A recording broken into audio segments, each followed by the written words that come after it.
Kevin Durant's first game back in Oklahoma City as a member of the Golden State Warriors was always going to be one of the biggest events of the 2016-17 season. Yet few predicted that it would hold so much intensity, drama, and excitement it would provide, even as any objective look at the score indicated the result was all but decided. The Warriors dominated Saturday night's matchup at Chesapeake Energy Arena, beating the Oklahoma City Thunder 130-114 to sweep the season series with 3 comfortable wins.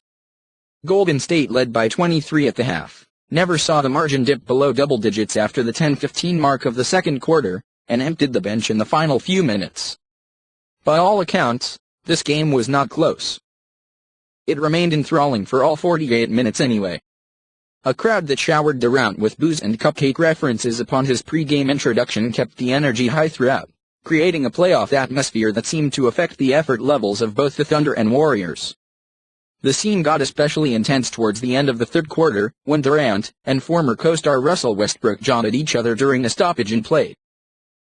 Lip readers relayed that Westbrook had repeated "I'm coming," which Durant apparently responded to with classic comebacks like "You're gonna lose and so what?"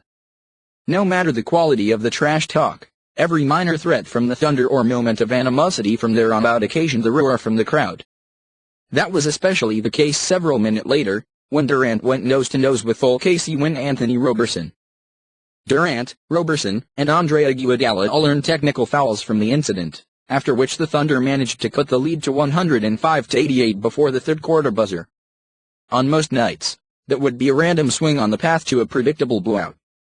On Saturday, though, it read as a significant shift in momentum.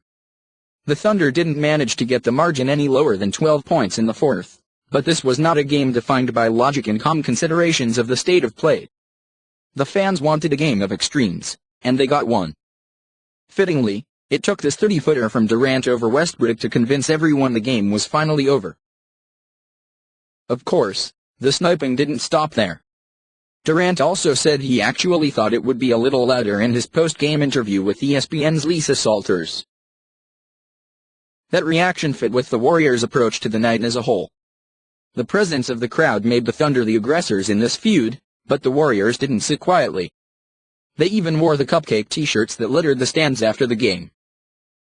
It was a unique atmosphere, to put it mildly. However, the game itself followed the same script as the 2 previous meetings between these teams at Oracle Arena. The final result gives the Warriors a 373-310 total advantage over the Thunder in their 3 games this season for an average score of 124.3 to 103.3. Put even more simply, all available evidence says that Golden State has an overwhelming advantage in this matchup. The box score tells a clear enough story. The Warriors shot 52.9% from the field, made 41.9% of their threes, 13 of 31, and balanced 28 assists with only 11 turnovers.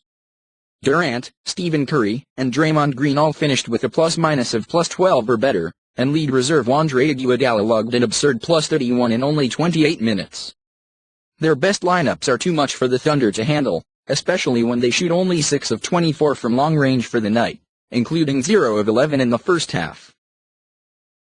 Durant, for his part, made OKC fans even more upset by showing them what they are missing. His 34 points, 13 of 21 FG, 3 of 6 3FG, 7 of 7 FT, were efficient, to the point, and impossible to stop. He was far from the only star. Curry flirted with the triple-double, 26 points, 8 rebounds, 9 assists, and committed no turnovers. Klay Thompson returned to the scene of his electric Western Conference Finals Game 6 performance and put up 26 points on only 12 shots. Even JaVale McGee excelled with 16 points on 7 of 8 shooting. By contrast, the Thunder had to depend on Westbrook for the bulk of their production.